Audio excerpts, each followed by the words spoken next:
galera, tudo bem? Bom, vamos começar mais um Papo com Ex-Aluno, um conteúdo feito especialmente para você que está nesse processo de preparação para as provas de residência médica, mas tem ainda algumas incertezas pela frente.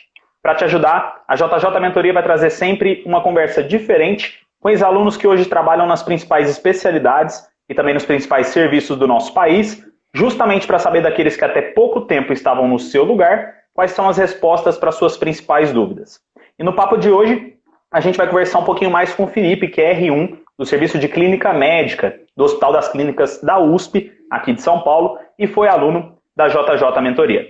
Bom, Felipe, primeiramente eu queria dizer que é um prazer enorme ter você aqui com a gente, agradecer a sua presença e também parabenizar você por essa conquista que é entrar na residência médica, principalmente numa especialidade tão concorrida e num serviço tão concorrido quanto a USP. Mas para começar, eu já queria te perguntar uma coisa que eu tenho certeza que pode ajudar a maioria daquelas pessoas que estão nesse período tão conturbado, né, de preparação para as provas, que na nossa conversa há algumas semanas, você me disse que a principal dificuldade que você tinha, a principal objeção na hora dos estudos, era a revisão dos conteúdos que você já tinha estudado. Isso era o seu maior obstáculo, maior objeção para poder preparar para a prova de residência médica. Como é que a JJ Mentoria ajudou você a conseguir atravessar essa barreira? Oi, Jorge. Então, antes de responder todas essas perguntas e tal, gostaria de agradecer a oportunidade de estar aqui, poder com a gente conversar informalmente, num bate-papo mesmo, mas que pode ser de bastante valia para o pessoal que está interessado em passar na residência.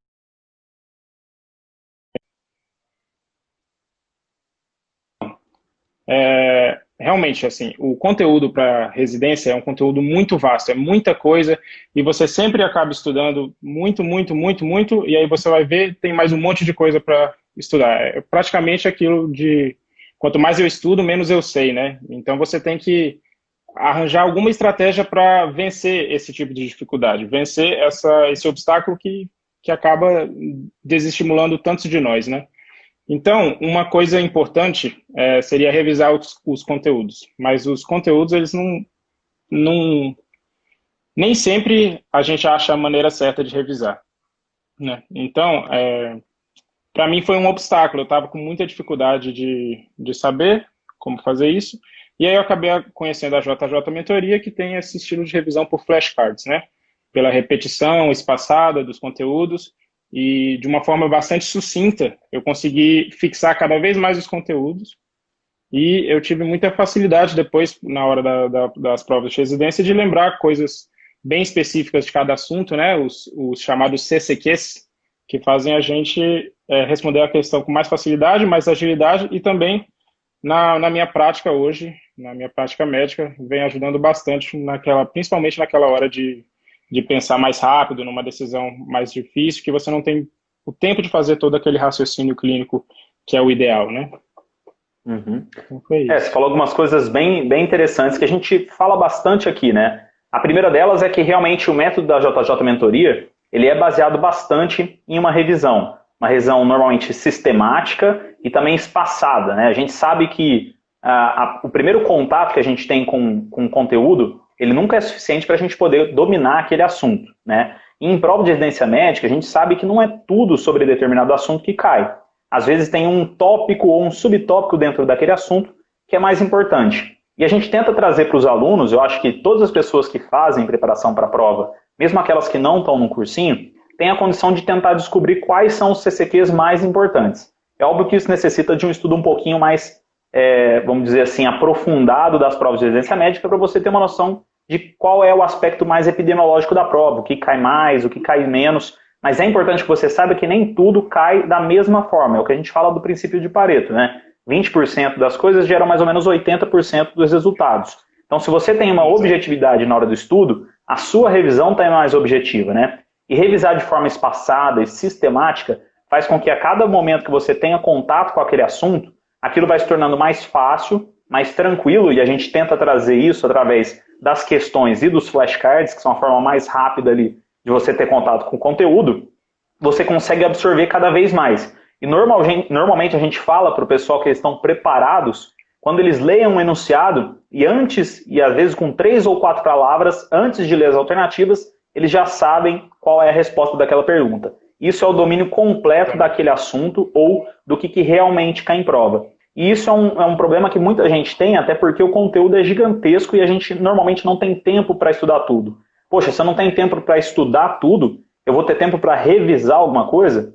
E esse eu acho que é um erro crasso para todo mundo que faz preparação de prova de residência médica. E é o que a gente sempre tenta na mentoria, melhorar ou pelo menos aprimorar para que os nossos alunos eles percam um pouquinho daquela noção antiga de estudo tradicional, ler livro, ler todo o assunto, toda a apostila e concentrar mais na parte de questões e flashcards e uma revisão sempre sistemática e espaçada. Eu acho que esse realmente é um passo muito importante para quem quer preparar para a prova de residência médica.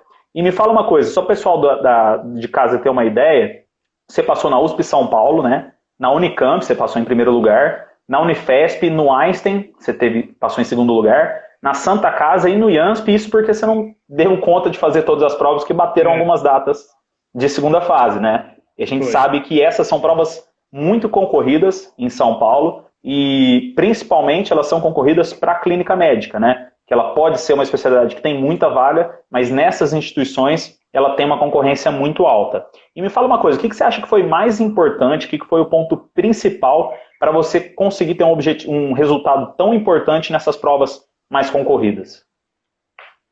Eu acho que o principal ponto aí foi delimitar meu foco, né? Durante o internato eu já comecei a focar muito na prova de residência e me organizar para estudar.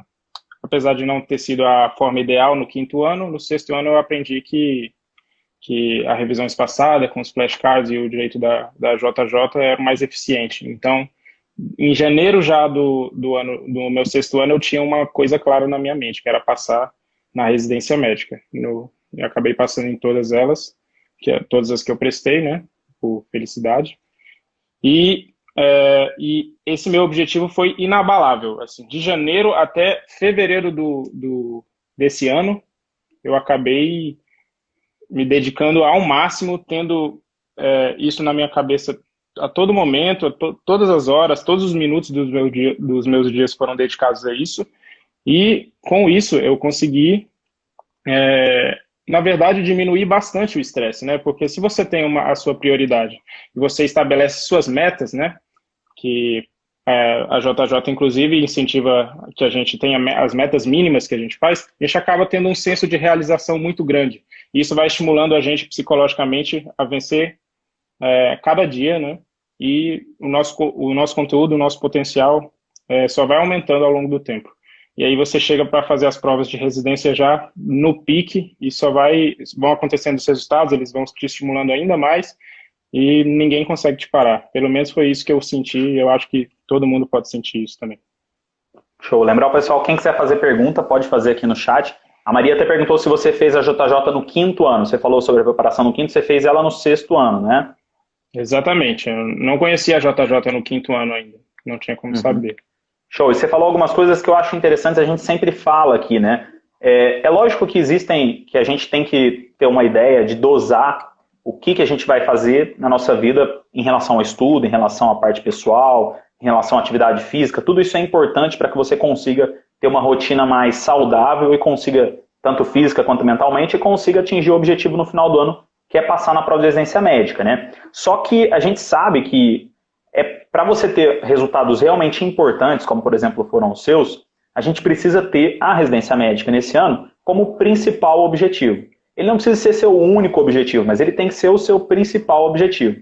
Até porque tem gente que trabalha, tem gente que ainda está na faculdade, então realmente você tem que diversificar a sua atenção. Mas muito do que é importante para a prova de residência médica é que esse tem que ser o seu principal objetivo. E quando isso se torna o seu principal objetivo, você falou muito bem, a parte do estresse, ela diminui um pouco para aquelas pessoas que sabem dosar o estresse também. A ansiedade, o estresse, ele é bom até certo ponto para a preparação, porque ele faz com que a gente se engaje, que vai estudar, que tenha sempre em mente, poxa, eu preciso estudar, eu preciso fazer minhas coisas. Mas é importante também que as pessoas saibam que o estresse, principalmente a ansiedade, nesse ano que a gente teve essa parte de pandemia, o atraso com as provas, elas podem atrapalhar na preparação. Então, além do que você falou, acho que é importante que todo mundo faça com que as pessoas que estão à sua volta saibam que esse é o seu grande objetivo nesse ano. A gente sabe que as pessoas que estão à nossa volta podem ser os nossos grandes apoiadores, mas inconscientemente elas podem até sabotar a gente. Os amigos chamando para sair, por exemplo, outras pessoas que são mais próximas falando, não, deixa de estudar, vamos fazer tal coisa hoje. E é óbvio que você precisa se divertir um pouco também, mas passar na residência médica, principalmente ter resultados tão expressivos, você precisa ter a prova como seu principal objetivo. E me fala uma coisa, quando você foi fazer a escolha da especialidade, teve alguma influência próxima? Você sempre pensou em clínica médica? Você quis fazer clínica médica por conta das subespecialidades? Como é que foi essa escolha durante a faculdade? Aproveita que o pessoal perguntou onde você se formou, para contar um pouco para a gente. Tá, então deixa eu responder. Eu fiz Unicamp. Eu me formei ano passado na Unicamp, tá? Uhum. Então, eu tenho uma influência muito grande da minha família, né? Meus pais são médicos, meus pais são clínicos, e tenho muitos tios também que são clínicos ou que são médicos de alguma forma, que tem alguma relação com a clínica, por exemplo, a infectologia, né? E isso sempre ficou muito na minha cabeça, porque a gente tinha, por exemplo, jantar de domingo, almoço de família, e aí eles falavam sobre muitos conteúdos assim que despertavam muito minha curiosidade e eu queria saber do que eles estavam falando, né? E eu via que aquele ali era o caminho. Então eu via que meus pais faziam aquilo, eles tinham a gratidão dos pacientes, eles eram muito felizes com a vida que eles levavam e aquilo automaticamente fez eu enveredar para esse lado, né? Especificamente das especialidades, meu pai é nefrologista e minha mãe é endocrinologista. São duas especialidades que eu gosto muito também. Mas eu tenho um tio que é oncologista, então também entra no rol das minhas preferências. Mas, assim, em geral, clínica médica, para mim, resume a medicina, né? Para mim, a clínica médica é a raiz da medicina e aquela relação médico-paciente, tudo que a gente aprende na faculdade, desde o primeiro ano, tem muito a ver com o que a gente vai lidar como clínico no futuro, né? Então, eu acabei indo para essa área mesmo, por causa desses motivos. Tá certo. E pegando o gancho do que você falou, eu já ia falar até um pouco sobre isso. A gente sabe que clínica médica é tida para muitas pessoas como uma especialidade meio coringa, né? Ou uma ponte para a subespecialidade. Mas a gente sabe que a clínica médica ela é mesmo a raiz da medicina, né? A especialidade mais generalista que a gente tem. E um bom especialista ele precisa ter uma boa base. Então é sempre importante fazer uma boa residência de clínica para que a pessoa possa fazer uma subespecialidade. Mas o que você acha que é importante para o pessoal que quer fazer clínica médica, mas ainda tem alguma dúvida em relação a se é isso mesmo que ela quer? Você acha que existe, por exemplo, um estilo de pessoa ou algo do tipo? A gente sempre faz uma pergunta para o pessoal no Instagram, e a Mainara, por exemplo, queria saber se é preciso gostar de todas as subespecialidades ou da maioria delas para poder fazer clínica médica. Ou não, dá para fazer tranquilo e escolher ela lá na frente. Não, de jeito nenhum você precisa gostar de todas as especialidades clínicas. Eu mesmo não gosto de muitas. Todas as pessoas que eu conheço que fazem clínica não gostam de todas elas gostam assim de estudar coisas de pneumo, coisas de oncologia, coisas de cardiologia, assim, mas nem todo mundo ama tudo de todas as especialidades. E eu acho que a clínica, por ser uma especialidade coringa, te dá realmente essa vantagem de você poder ver o que você gosta e aprofundar isso para depois fazer a decisão certa do que você vai fazer. Então, assim, existem especialidades, por exemplo, nefrologia, que você tem muita clínica médica envolvida, tanto que muitos nefrologistas têm consultórios de clínica médica mesmo, né? E tem outras que você acaba saindo um pouco da clínica médica, como, por exemplo, a cardiologia intervencionista, né? Você fica muito preso ali na parte dos CATs e tudo. Mas, assim, todos eles precisam saber clínica médica. E, assim, eu acho que quando a gente passa 6 anos da faculdade, né, vendo 80% do conteúdo de clínica médica, e você chega no 6º ano, você tem orgulho de ser médico, assim, se você está pensando em fazer clínica, dificilmente você vai errar marcando clínica lá na opção, porque eu vejo isso bastante, assim, teve muita gente que teve dúvida até o último segundo na hora de marcar a opção, pôs o X em clínica médica, agora são meus R iguais, e eles não se arrependem nem um pouco. Mesmo a gente estando numa pandemia de Covid, que a gente viu pouca coisa, né? Especificamente, assim, em relação aos estágios do ano anterior. Então, eu acho que clínica médica, se você tiver dúvida entre clínica médica e outra opção, pense com carinho em fazer clínica médica. Tenho certeza que não vai se arrepender. Show. O Herbert perguntou, por exemplo, acho que é uma pergunta mais para mim, eu acho que você pode falar um pouco também, como é que a JJ ela pode ajudar no 5º ano quem está fazendo prova de residência médica? O que eu posso adiantar é que os conteúdos eles são sim diferentes. A gente tem um objetivo diferente para o pessoal do 5º e do 6º ano. Eu acho até que o Felipe pode até concordar comigo, porque você falou no começo da live que sua preparação no 5º ano ela não foi muito boa, não foi muito direcionada, e no 6º ano foi que você realmente teve isso. Na minha opinião, o que a JJ Mentoria pode ajudar, o que o estudo direcionado para a residência médica pode ajudar no 5º ano, é na construção de uma base de conhecimento bem consolidada para que você possa chegar no 6º ano e só lapidar o que você precisa para chegar na prova mesmo voando, entendeu? Eu acho que esse é o grande diferencial. Você tem mais tempo para se preparar, então você, consequentemente, tem mais chances de chegar naquele ano com uma preparação muito boa. Acho que você pode concordar com isso. O que você acha, Felipe? Eu concordo mesmo. Realmente, assim, eu tenho 2 irmãos, né, se formando esse ano em medicina, e os 2 fizeram JJ no 5º ano. Eles me falam que a preparação que eles têm vindo do 5º, usando essa metodologia e indo para o 6º, é muito mais tranquila, diminuiu muito o estresse deles relacionado à revisão, que era uma coisa, era um obstáculo muito grande para mim e para muitas pessoas, né? E eu acho que o 5º ano serve um pouco para você ter contato com assuntos da medicina que, assim, são mais aplicados à prova de residência em si, né? Aquilo que realmente cai. E, assim, você tem um pouco de imaturidade no 5º ano para saber se aquilo cai ou aquilo não cai. Como que é isso? Você ainda não entrou direito no internato, você ainda não viu as grandes áreas, né? Você não sabe se aquilo é comum ou não na prática. Então, você fica um pouco perdido. Isso é natural, isso é normal mesmo. Mas à medida que o 5º ano vai passando, você vai usando uma metodologia eficiente como essa das revisões espaçadas, né? E entrando no 6º ano, você tem tudo para engrenar e ter um desempenho bem acima da média. Eu acho que eu teria me beneficiado bastante de usar o método da JJ no 5º ano também.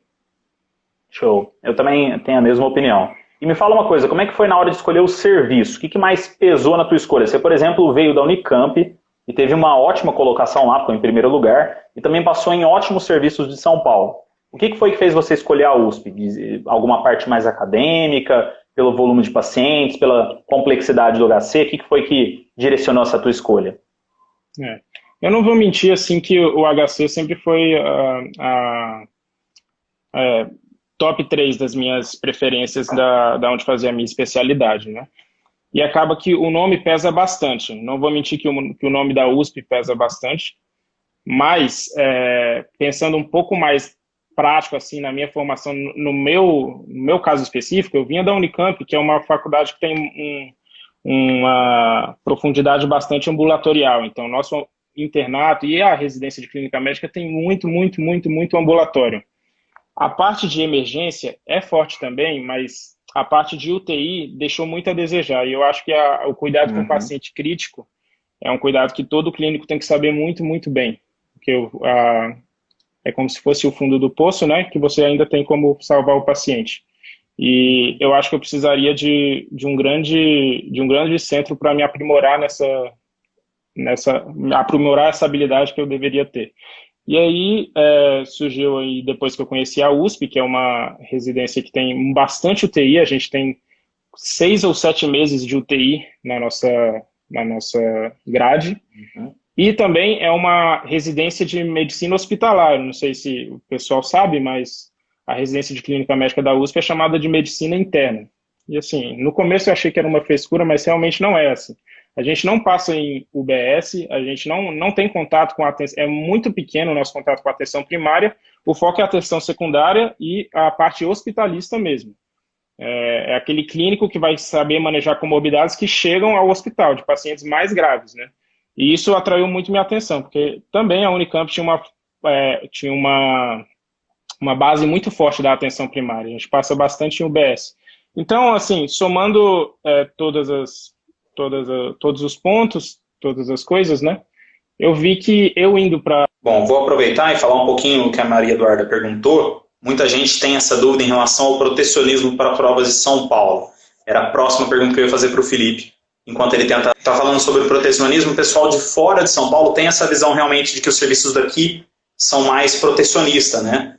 Que o pessoal acaba tendo uma vantagem em relação às provas, acaba sabendo a prova antes. Isso era a minha visão tendo feito faculdade lá no Rio de Janeiro. Mas quando eu vim para São Paulo, eu percebi de que isso realmente não existia. Pelo menos na ortopedia, que é a minha especialidade, isso nunca aconteceu. Muito pelo contrário, eu fui sempre muito bem tratado pelas pessoas de lá e não vi durante a prova, nem mesmo a prova prática quanto a teórica, algum protecionismo. Eu vou perguntar para o Felipe agora que a gente conseguiu restabelecer aí. Pessoal, desculpa, eu tinha caído aqui. Na verdade, o meu celular tinha esquentado muito. Nunca vi isso. É um problema, agora São Paulo esquentando um pouco. Mas eu estava falando com o pessoal aqui em relação ao protecionismo, que era outra coisa que eu ia falar contigo. Né? Você fez uma formação já aqui no estado de São Paulo. Eu estava falando para eles em relação à visão que eu tinha fazendo residência, fazendo faculdade no Rio de Janeiro, que a gente sempre achava que o pessoal da USP tinha privilégios, que eles iam melhor na prova porque eles sabiam a prova. E vindo para cá, eu consegui ver que isso não acontecia. Né? Eles não sabem a prova, não sabem de nada. E o que acontece é porque as pessoas fazem provas naquele estilo durante toda a faculdade. Isso facilita com que na hora eles vão melhor. Né? Mas o que você tem em relação a esse protecionismo, principalmente essa briga que existe em São Paulo desde a época da formação acadêmica? Olha, é o seguinte, eu também tinha bastante esse medo, né? Como eu tinha a opção de... Eu pensava em não fazer residência na Unicamp, né? Todo mundo que se forma lá pensa em fazer, pelo menos prestar a Unicamp, mas eu também tinha no meu hall de opções as outras faculdades, né? Entre elas a USP. E aí eu ficava com medo, eu ficava no terceiro, no quarto ano, quando eu comecei a pensar um pouco mais nas provas de residência, eu ficava com muito medo, porque o pessoal vinha com esse papo falando que o pessoal da casa tinha a prova, o pessoal da casa sabia tudo que ia cair e que a vantagem era muito, muito, muito maior se você for da casa e tal. E assim, eu vi que isso é muito mais mito do que o pessoal, o que o pessoal fala. Na própria Unicamp, tudo bem, eu fiz o Unicamp e eu passei em primeiro. A prova prática que eu fiz era no estilo que eu sabia fazer, assim, que eu tinha ensaiado ao longo do meu internato, por exemplo? Sim. Até porque a tendência da Unicamp é cobrar tópicos mais ambulatoriais mesmo, né? Mas isso não me impediu de passar na USP, na Unifesp, em todos os serviços que eu prestei, né? Eu só não acabei prestando a segunda fase de provas que, na verdade, bateram, né? Eu passei para todas as segundas fases. Na própria residência aqui da USP, por exemplo, você tem todas as especialidades são dominadas por pessoas de fora, realmente. A clínica médica, nós temos 12 pessoas de dentro. São 60 residentes. Então, cada um fica, inclusive, responsável pela sua panela, né? São 12 panelas nossas. Na otorrino, por exemplo, eu fiquei sabendo, assim, metade só de dentro. Na neurocirurgia, tem uma colega minha, da minha sala, a Nicole. Ela fez Unicamp e passou em neurocirurgia na USP também. Tem muita gente na minha faculdade fazendo USP, tem muita gente de Botucatu, tem muita gente de faculdades um pouco menores também, menos reconhecidas, e tá todo mundo lá, assim, você vê que o processo seletivo hoje está muito mais justo do que, pelo menos, me falavam que era antigamente, né? Se você vê, inclusive, na nossa turma da Unicamp, a gente tem um total assim, de 125, 130 alunos, a maioria tem muita dificuldade. Teve muita dificuldade na prova de residência, assim, se eu não me engano, foi 1/4 que passou da primeira fase da própria Unicamp, né? Assim, tem outros problemas envolvidos com isso, mas assim, não quero entrar no mérito agora. O fato é que quem é de fora não tem que se olhar como inferior a quem é de dentro. Assim, são muitas vagas. Tudo bem, vamos supor que você tenha uma vaga perdida para aquele cara que tem a prova. Supondo que isso exista. Tem mais um monte aí, tem 59 vagas de clínica, e isso porque roda, né? Então, se você for dominado pelo medo, se você for responsabilizar o mundo ao seu redor por tudo que você é capaz de obter, capaz de alcançar, você realmente não vai chegar a lugar nenhum. Então você pode escolher se dedicar, estudar, fazer o seu melhor e pagar para ver depois no fim, ou se contentar em achar que o mundo é injusto que as outras pessoas têm a prova, que eles estão numa vantagem muito superior a você, e ficar na sua aí, fazendo 1, 2, 3, 5, 6, 7 anos de cursinho para conseguir passar na residência. É uma escolha, simplesmente assim. Exatamente. E me fala uma coisa, como é que é a rotina de vocês aí no serviço? O pessoal do Instagram queria saber algumas coisas. Por exemplo, a Tuane perguntou como é que são a parte de ambulatório. Você já falou que aí a parte de medicina de emergência é bem importante, principalmente no primeiro ano. Como é que é a parte de ambulatórios, procedimentos, por exemplo? Vocês fazem muito procedimento, toracocentese, paracentese. E também o Dionísio queria saber se dá, por exemplo, para dar plantão fora e se eles respeitam aquelas famosas 60 horas semanais. Ou se realmente é uma residência mais puxada e no R1 não dá muito para dar plantão fora. Perfeito. Então, são perguntas bastante práticas, vou responder todas, né? A primeira foi sobre... Em relação a como é que é a parte ambulatorial e a parte de procedimentos, como é que é a rotina mais ou menos? O que o R1 faz, o R2 faz?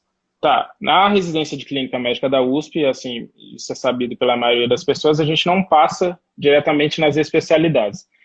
A gente não tem um currículo de hematologia, não passa na oncologia, na cardiologia, a gente passa em emergência clínica, UTI clínica, enfermaria clínica e PS clínico, né? Incluindo sala de emergência. Então, é basicamente uma formação geral mesmo do médico interno, né? Do hospitalista.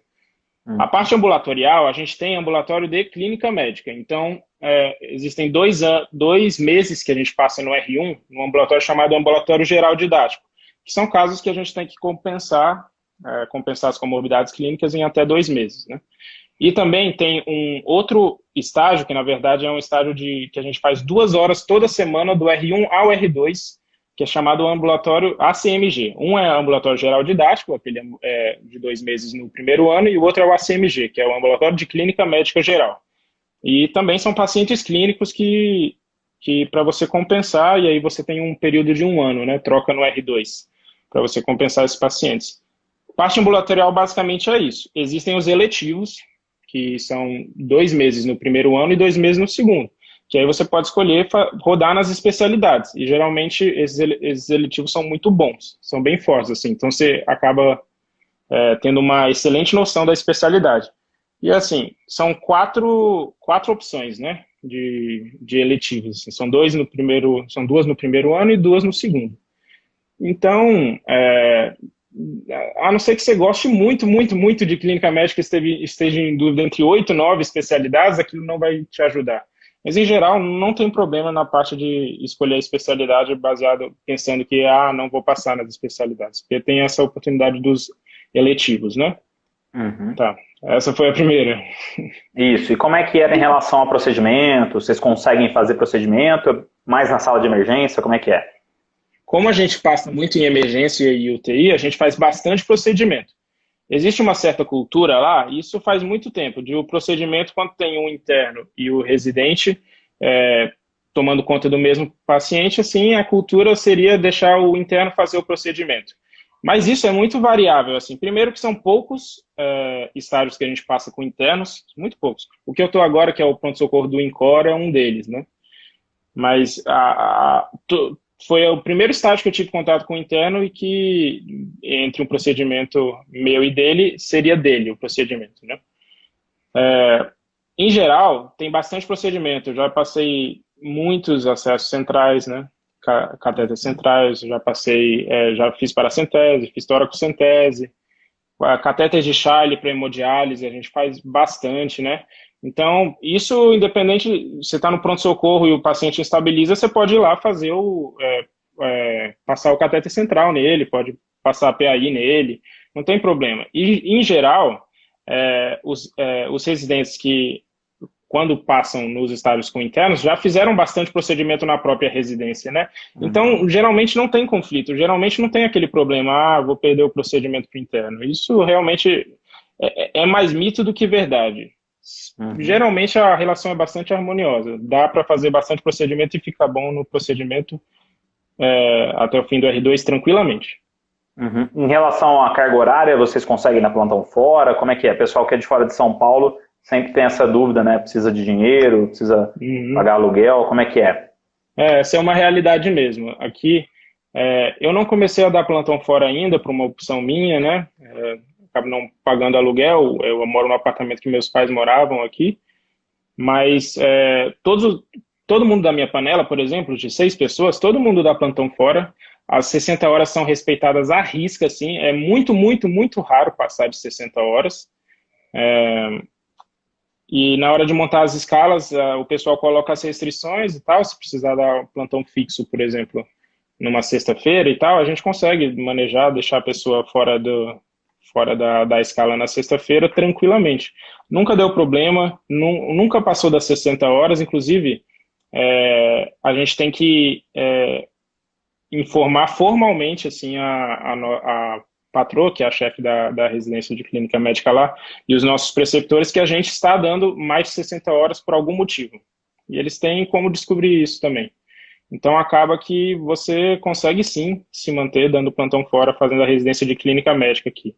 É bastante respeitado isso, com certeza. E você falou em relação a essa parte da carga horária, falou da patroa, por exemplo, que é bem conhecido aqui no HC, e me fala em relação a como é que é a parte de preceptoria de vocês, com o staff, o pessoal que é residente junto com vocês, os R+, como é que é essa relação? Eu acho que o celular do Felipe esquentou de novo. Bom, ele saiu. Ele voltar, eu vi que o pessoal mandou a Thaís Cri Ribeiro mandou uma pergunta em relação a outros serviços de São Paulo que tem essa parte de emergência UTI e um pouco menos de ambulatório. O que eu posso te falar em relação à maioria das residências, Thaís, é que os serviços menores, principalmente em instituições que não são tão acadêmicas, normalmente o direcionamento é mais para ambulatório mesmo. Aqui, na USP, a gente tem desde a parte não só da clínica médica, mas também da ortopedia e outras especialidades, a visão ela é muito mais hospitalista. E uma coisa que a gente tem em relação ao HC a outros serviços, principalmente serviços menores, é em relação à capacidade de pacientes que a gente tem. Normalmente, o paciente aqui a gente chama até de paciente HC, que é uma pessoa com muita complicação, é um tipo de paciente diferente do que normalmente acontece. Eu estava falando pessoal, Felipe, que até me perguntaram para você, em relação a outras residências que têm esse perfil um pouco mais hospitalista e tudo mais. A gente sabe que aqui no HC existe isso muito por conta do tipo de paciente que a gente atende, que é um paciente realmente hospitalar, né? Múltipla comorbidade e tudo mais. Você conhece algum outro serviço de clínica que tem essa visão um pouquinho mais generalista ou é a parte mais ambulatorial mesmo nos outros serviços que você conhece? Primeiro eu queria pedir desculpas de novo, que caiu, né? Tranquilo. Esquentou de novo. Agora eu tirei tudo que estava atrapalhando aqui. Eu espero que não caia de novo. Tranquilo. Então, eu conheço, assim, nunca fui muito a fundo, né, para pesquisar isso, mas eu sei que a Unifesp tem a área de emergência lá é muito, muito boa, a área de UTI também mas eles acabam passando nas especialidades e tendo bastante estágio ambulatorial também. Então, você teria um equilíbrio, talvez, um pouco maior nisso, né? Mas, assim, tem toda a parte da escassez de recursos, né, que não está totalmente completa, lá ainda não está ideal, mas eu acho que é uma grande opção a se considerar também, né? Eu fiquei bastante em dúvida da USP, da Unifesp e da Unicamp, que é a minha casa que eu já conheço e sabia que poderia tirar um pouquinho mais de lá também. Eu acho que... Pode falar. A USP Ribeirão também é uma excelente residência, né? E eles passam bastante em ambulatório também. Eu acho que a residência que mais sai um pouco é a da Clínica Médica da USP mesmo. Eles têm essa questão da medicina interna, de formar um clínico hospitalista mesmo, é muito forte lá. E assim, a gente acaba pensando, nossa, mas não vou passar na especialidade, será que eu vou ser um clínico pior? Eu estou tendo uma ideia exatamente contrária agora, né? Eu acho que vai ser muito bom eu passar por uma clínica médica geral assim, hospitalista. E puxando o gancho que você falou em relação à patroa, pessoal da residência, que existe essa preocupação em relação às horas, fala um pouquinho como é que é a relação de vocês com os staffs, com os outros residentes, os R+, É uma boa relação? Existe espaço para a parte acadêmica? Ou é mais tocação de serviço mesmo? Olha, os nossos R+ ajudam muito a gente. A gente tem pouco contato com eles, não vou mentir, assim. É um hospital muito grande, é um complexo muito grande, tem muitos estágios diferentes e a gente acaba rodando pouco com eles. Mas nos estágios que a gente roda, eles praticamente são pais e mães para a gente, né? Por exemplo, na questão do coronavírus, né, do Covid, a gente foi colocado numa UTI muito pouco didática, uma UTI mais tocação mesmo, né? Pela necessidade do hospital, que ele virou um hospital centro de referência para Covid. E aí quem me ensinou tudo foram os R2, né? Eles passaram por isso e parece que eles incorporam aquele ser iluminado que pode ajudar, né, quem está precisando mais. E é muito boa a nossa relação com os R2. Nunca tive problema com nenhum R2, todos quiseram me ajudar, todos quiseram me ver aprendendo, ver que eu estava evoluindo, e eu pretendo ser um R2 assim também, se Deus quiser, para os meus R-. Tá certo. E me fala uma coisa, como é que acontece para vocês, principalmente da USP? A gente sabe que existe, sim, uma progressão muito frequente do pessoal que faz residência aí, fazer o R4, fazer o R+, no caso. Como é que é? O pessoal queria saber do Instagram a parte depois que você se forma em clínica médica. Como que é trabalhar? Você consegue dar plantão de uma forma mais diferenciada? Você acaba sempre dando plantão de porta? E como é que é essa passagem da clínica geral para a subespecialidade? Tá. Assim, geralmente, existe uma certa noção de que o clínico, quando ele se forma em clínica, ele não é mais do que um médico recém-formado, né? Eu discordo bastante dessa opinião, eu discordo bastante desse tipo de conceito e até preconceito, né? Porque na nossa residência de clínica, por exemplo, agora, se eu for dar um plantão fora, eu me sinto muito, muito mais seguro para manejar os pacientes que vêm da porta, né? Desde dos casos mais leves até os casos mais graves. E outra coisa, a gente passa bastante em UTI, em sala de emergência, a ponto de, no fim do R1, a gente já está dando plantão em UTI, sala de emergência, com uma certa tranquilidade que eu não imaginaria que nenhum médico recém-formado teria. Claro, tem gente que pega os plantões de sala de emergência e UTI como recém-formado, mas assim, sem muita base, né? E aí eu vejo, pelo menos, muitos R2 fazendo o plantão do que eles quiserem, né? E aí acaba que depois que você tem o diploma de clínico, as portas se abrem ainda mais, principalmente quando você tem o nome da USP, né, no nosso caso. E aí, plantão de clínica, assim, em hospitais um pouco maiores, que pagam melhor e tal, tem uma preferência muito grande pela nossa instituição.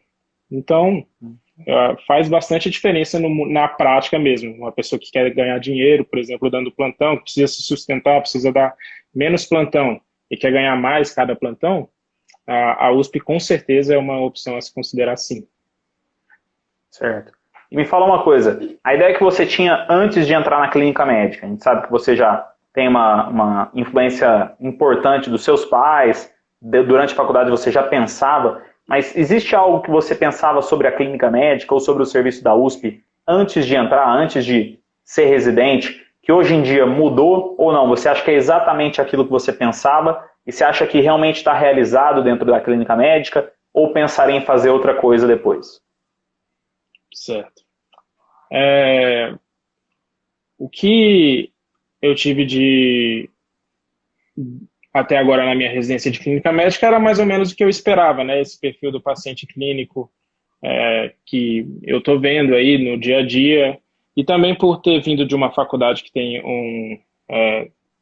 que é bastante grande, né? Um complexo bastante grande lá com pacientes de todos os tipos de patologias e comorbidades, o choque não foi tão grande, dizendo assim, do tipo de paciente, o tipo de serviço em si, em termos de pacientes. Mas o fato de você estar num pronto-socorro ali que tem estrutura que não tem em outro lugar do SUS, né? Faz toda a diferença para, por exemplo, você está pesquisando alguma coisa, está pesquisando alguma doença. Nem que ela não precisa ser tão rara assim, mas você pega o livro que, assim, classicamente é o livro de medicina de emergência escrito na própria USP, né? E aí você pega lá o livro e aí vê, por exemplo, um teste diagnóstico ou alguma medicação que você que está escrito ali, que seria o padrão ouro, que você gostaria muito de fazer naquele caso, né? E você tem a possibilidade de fazer isso lá. Por exemplo, para retratar um caso que é real, né, que aconteceu comigo, na quarta-feira a gente recebeu um paciente com angioedema hereditário. Ela estava fazendo uma crise de angioedema, inclusive bolindo com estridor e insuficiência respiratória. E aí a gente, o melhor tratamento para essa doença, né, nessa crise, é uma medicação chamada icatibanto, que é um antagonista do receptor de bradicinina. Custa R$30 mil. A gente só prescreveu e aí chegou da farmácia rapidinho, tirou ela da insuficiência respiratória. Então, assim, claro que eu não estou falando que se você fazer uma residência ou trabalhar num serviço que tem poucos recursos, vai te fazer um pior médico. Mas, se você tem aquilo disponível e você consegue ter um corpo clínico muito bom, residentes muito bons, e o paciente ali, para você aplicar o que você está lendo na hora, o seu conhecimento, a sua experiência, vai te fazer um médico muito competente e você vai conseguir se encaixar muito bem no mercado de trabalho, né? É o que eu penso, é o que os meus R iguais pensam e também os meus R2 falam bastante isso. Tá certo. Felipe, eu queria que você falasse para o pessoal que está nesse período de preparação para a prova de residência médica, algo que você acha importante e o que você acha aí que seria a principal dica sua, o que você tem a falar para eles, que estão nessa fase que até pouco tempo você também estava. Sobre a preparação da prova de residência? Isso, sobre a sua experiência, o que você tem como dica para eles? Tá. Assim, não é o Eduardo, né, fala bastante isso, né? A prova de residência, o conteúdo da prova de residência, o estudo, não é uma corrida de 100 metros, né? É uma maratona. Você nunca, numa maratona, quando você completa 10%, 20%, você não vê que você está perto do fim. Você não vê que você vai conseguir chegar lá. Você não consegue ter aquilo palpável, né? Mas você sabe que aquilo vai acontecer. Se você mantiver o ritmo que você está tendo, se você mantiver o foco, mantiver a perspectiva de que aquilo vai acontecer, isso vai chegar. Você vai completar 10%, 20%, 30%, aí você pode fazer uma analogia com os meses, né? Janeiro, fevereiro, março, abril, vai mantendo aquele ritmo. Se você mantiver esse ritmo e mantiver a confiança, ela só vai evoluir. Então, vira uma bola de neve, né? Um efeito cascata, assim, bem positivo. E percalços acontecem, né? Existem provas que você vai muito pior do que você imagina. Existem provas que, por exemplo, você vai fazer 3 dias antes da sua principal, da sua primeira escolha, e aí você vai e tira uma nota muito abaixo do que você gostaria de ter tirado na véspera daquela prova. É normal isso não reflete a sua preparação do ano, né? Então, janeiro, fevereiro, março, abril, esses meses aí servem para você construir o seu caminho, né? Subir a rampa e até que chegar nas provas de residência você vai despontar e chegar ali no topo onde você sempre almejou estar. Então, isso você vê claramente, nitidamente, à medida que você vai passando para as segundas fases, você vê. É isso mesmo, realmente fiz a coisa certa. E aí, a partir daí, o caminho fica bem mais fácil. Show. O Marcos perguntou, por exemplo, qual que é o ritmo, né? É uma coisa que a gente sempre escuta, qual que é o ritmo? Quantas questões eu preciso fazer por dia? Como que eu consigo passar na prova de residência médica? A gente sabe que, respondendo já ao Marcos, a prova de residência médica não existe uma fórmula mágica, uma receita de bolo para poder passar. Na verdade, o ritmo é aquele com que você consiga estudar sempre e consiga fazer um estudo com consistência. Ou seja, você estuda todos os dias, pelo menos um pouco, e aí ao longo do tempo, isso vai fazer resultado. Não adianta, por exemplo, como você falou, a gente sempre fala aqui, tentar pensar que a prova é uma prova de 100 metros, a prova de residência é uma prova de 100 metros e querer correr tudo lá nos últimos 10 segundos.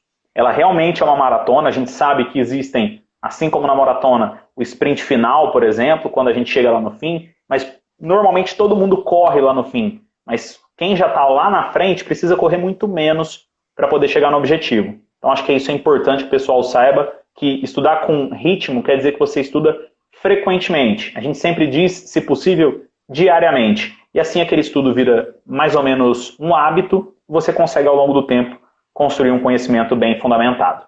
Bom, Felipe, eu queria agradecer muito a tua participação aqui com a gente, poder saber um pouquinho mais da tua rotina, sobre as suas conquistas, e também que tenho certeza que o pessoal aproveitou bastante para te parabenizar mais uma vez por esses resultados tão expressivos que você teve aí, viu? Eu agradeço novamente, né, a oportunidade de falar com vocês, tirar um pouquinho das dúvidas que o pessoal tem. E assim, confia que dá. Se você está se dedicando, se você está se esforçando e fazendo isso, observando que você está melhorando, cara, não vai ter erro no fim. Parece que não, parece que as coisas vão dar errado, que você vai fracassar, que você vai amarelar, mas isso não vai acontecer. Eu garanto para você. É só confiar em você mesmo que as coisas vão acontecer e Deus vai te levar para o caminho que você escolher. É isso aí. É isso aí, galera. Esse foi mais um Papo com Ex-Aluno. Espero que vocês tenham gostado. É um conteúdo da JJ Mentoria totalmente pensado para você, que se encontra nesse período tão difícil de preparação para as provas de residência médica. Toda conversa, uma história, um residente, uma especialidade e um serviço diferente. Tudo para trazer daqueles que até pouco tempo estavam no seu lugar os pontos chaves para atingir a tão sonhada vaga na residência médica. Por hoje é só e até a próxima. Valeu! Tchau, tchau.